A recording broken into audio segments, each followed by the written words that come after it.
Mga kahuwan, panoorin ang video na ito upang alamin ang pinaka-latest na balita tungkol sa lagay ng panahon at bagyo update today. Magandang araw sa ating lahat. Narito ang ating weather update.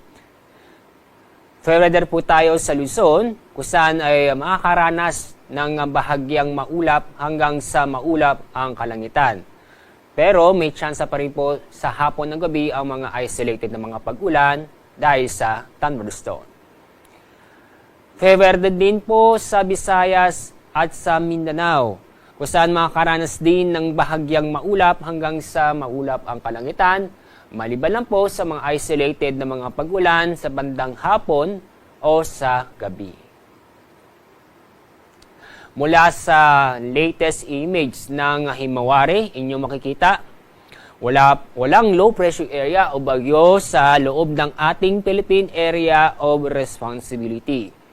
Itong ridge of high pressure area ay nakakapekto o umaabot sa Northern Luzon. Yung ridge of high pressure area, ito yung extension mismo ng high pressure area na kung saan magbibigay ito ng maganda ang panahon. Yung habagat naman ay hindi po umaabot sa ating bansa. Kaya nasa monsoon break po tayo.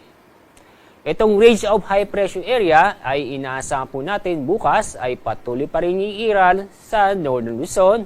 Samantalang itong habagat ay hindi pa rin aabot sa ating bansa. Kaya bukas, araw ng Biyernes, ang buong bansa ay makakaranas po patuloy din makakaranas ng fair weather kung saan makakaranas ng bahagyang maulap hanggang sa maulap ang kalangitan.